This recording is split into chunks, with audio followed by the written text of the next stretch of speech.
औज़ु बिल्लाहि मिनश्शैतानिर्रजीम बिस्मिल्लाहिर्रहमानिर्रहीम। अस्सलाम वालेकुम। उम्मीद करती हूँ अल्लाह ताला से कि आप लोग बिल्कुल ठीक ठाक होंगे, अपने घरों में खुश और आबाद और ईमान की भरपूर हालत में होंगे।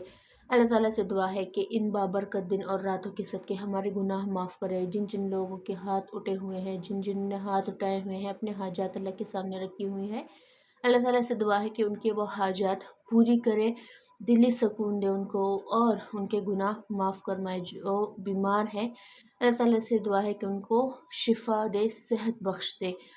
और उसी के हवाले से आज हम बात करेंगे दरूद इब्राहिमी पर, जो कि सबको पता है कि इधर दरूद इब्राहिमी का हम ज़िक्र करते हैं, विर्द करते हैं और हमारी दुआ अर्श तक जा पहुंचती है। ये फैज़ है दरूद इब्राहिमी का। वैसे ही अमल एक 9 ज़िलहज का है, जो कि जुम्मे का दिन का है। जुम्मे के दिन की वैसे ही बहुत फजीलत है, सबसे आला दिन और बेहतरीन दिन जुम्मे का है। जुम्मे के दिन जितनी हम इबादत करेंगे उतना ही हम फैज़याब होंगे, उतनी ही हमारी इबादत का लुत्फ़ आएगा और हमारी हाजात कबूल होंगी। दरूद इब्राहिमी और 9 ज़िलहज, पाकिस्तान में 9 ज़िलहज जुम्मे को आता है। इसलिए जो अमल मैं आपको बता रही हूँ इसको ध्यान से सुनिए। ये 1 साल बाद दिन आता है। जितना ज़्यादा हो सके अल्लाह ताला को राज़ी करे, जितना ज़्यादा हो सके अपने हाजात अल्लाह ताला के हुज़ूर पेश करें। इंशाअल्लाह आपकी हाजात ज़रूर कबूल होगी। और जब आप अमल करते हैं तो इस दौरान ये यकीन पुख्ता रखिए कि इंशाअल्लाह आपका जो अमल आप कर रहे हैं, जिस नीयत से कर रहे हैं, चाहे वो गुनाहों की माफ़ी हो, चाहे वो रिज़्क़ की तंगी ख़त्म करने के लिए, मोहताजी ख़त्म करने के लिए या हाजात की कबूलियत के लिए हो, इंशाअल्लाह आपकी हाजत ज़रूर कबूल होगी। आपने क्या करना है, जुम्मे वाले दिन यानी 9 ज़िलहज किसी भी टाइम जब आप फ्री हो जाएं, बेहतर ये है कि आप ऐसे वक्त में ये करें जब आप और अल्लाह ताला हो, आप तन्हा बैठे हो।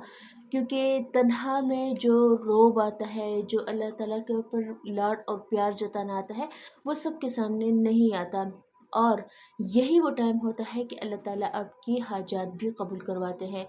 ऐसा टाइम सेलेक्ट करना है कि आप अकेले हों। 313 मरतबा आपने दरूद इब्राहिमी पढ़ना है। 313 मरतबा, कोई और दरूद नहीं, नमाज वाला दरूद जो हम नमाज में पढ़ते हैं, दरूद इब्राहिमी पढ़ना है। आप दरूद इब्राहिमी आपने रिसाइट करना है 313 मरतबा, जो हम नमाज में पढ़ते हैं, और कोई दरूद नहीं, वो आपने रिसाइट करना है। और उसके बाद अल्लाह ताला से खुशू खुजू गिड़गिड़ा कर आपने दुआ मांगनी है। और वो जो दरूद इब्राहिमी आपने पढ़ा है उसको आपने हदिया करना है आप सल्लल्लाहु अलैहि वसल्लम को, अहले बैत को, और उन हाजियों को जो इस साल हज पर गए हुए हैं। उन हाजियों को आपने ये हदिया करना है आप सल्लल्लाहु अलैहि वसल्लम को, उनकी फैमिली को और हाजियों को। और उनके वसीले से दुआ मांगनी है कि ए अल्लाह, जो नेक बंदे तेरे घर पर आए हैं मेहमान बनकर, तेरे हज अदा किया, उन्होंने उम्रा किया है, उन्होंने जो इबादत की है उनको कबूल व मंजूर फरमा, उनके गुनाहों को बख्श दे और उनके वसीले से हमारी दुआएं कबूल फरमा। और अगले साल हमें भी हज और उम्रा करने की तौफीक अदा कर। प्लस जो जो आपकी हाजात हों वो हाजात आपने बयान करनी है, लफ्ज़ों में करना चाहे लफ्ज़ों में कर ले, सजदे में सर रख कर करना चाहे तो सजदे में सर रख कर ले। और ये इतना पावरफुल अमल है कि आप अपनी जगह से उठे भी नहीं होंगे, आपकी दुआ भी कबूल होगी, आपको दुरूद पाक कबूल होगा और आपको जो फैज़, जो समरात मिलेंगी इन बाबरकत अल्फाज से, इन बाबरकत दिन और रातों की वसीले से, इन बाबरकत दिन और रातों की फजीलत से, वो समरात, वो फैज़याब आपको और कहीं नहीं मिलेगा। उसके बाद डेली आपने 21 मरतबा दुरूद इब्राहिमी विर्द करना है, जब तक आपका काम नहीं बन जाता, जब तक आपके हाजात कंप्लीट नहीं हो जाते। और दरूद इब्राहिमी पर ऑलरेडी मैं बहुत वीडियोस बना चुकी हूँ।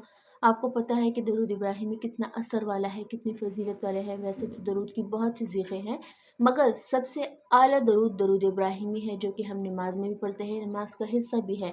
वैसे तो इबादत बहुत है, लेकिन नमाज में जो चुनी हुई इबादतें हैं वो पुरतासीर है, वो पुरअसर है तो छोटी छोटी सूरतें हैं, तो छोटी छोटे वर्ड्स, लेकिन उनका जो असर है वो आपके वहमो गुमान में भी नहीं होता।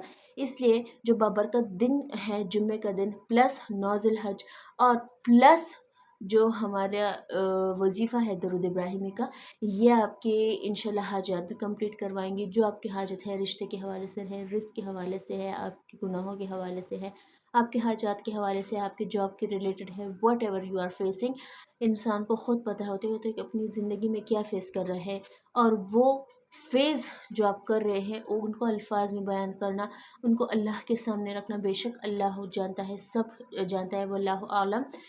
جو ایسا کچھ کوئی کونے میں اگر پتہ بھی کرتا ہے تو اس کا بھی علم ہوتا ہے، لیکن جب آپ شیئر کرتے ہو تو آپ کے اندر کا بوجھ بھی ہلکا ہوتا ہے، اور اللہ تعالیٰ سن رہا ہوتا ہے ہماری کیفیت کو.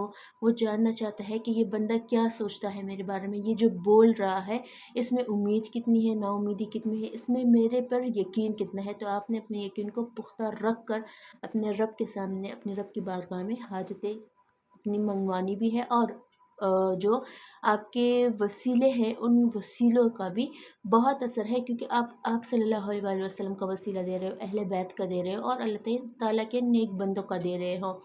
اپنا ڈھیر سارا خیال رکھیے گا، مجھے میری فیملی کو دعا میں یاد رکھیے گی. انشاءاللہ کل ملتی ہوں آپ سے. اللہ حافظ.